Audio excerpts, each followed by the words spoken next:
kichwani una bleach, mwili una mitatu, mikono una tatu, umevaa mbwanga huo chini wa isiri, unataka kugombania daladala, unataka uvunjika, uji kama wa isiri high heels zile. Watoto wanakanyaga bonga lako, wanafunzi maneno kibao. Wewe watoto hamna heshima, hamna adabu, kumbe wewe ndio una adabu.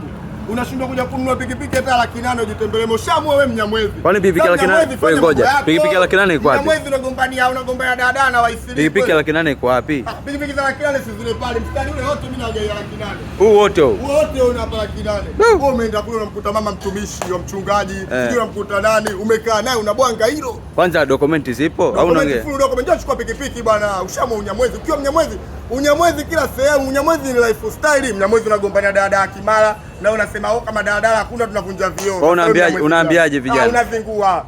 Pikipiki kibao hapa, njoo mchukue pikipiki Unyamwezi. Ushaamua ukiwa Mnyamwezi. So Mnyamwezi au ukooni jinsi ulivyopoa hapo ndugu yangu. Mimi sijapoa, na wakumbusha watoto wadogo jamani, pikipiki zipo na watu wazima wa makamo na waheshimu, pikipiki zipo jamani. So umechomekea asubuhi, upo kwenye daladala unaenda kazini posta, na ukishaambia mtu afanya kazi posta, hata kama unapiga show shine, kuwa na usafiri wako mtaani kwako na kuogopa hapo. Kwa hamna utapeli wala nini? Hakuna utapeli, iko full document. Nimemaliza. Nitachoka kuelezea kama Clemence Mwandambo.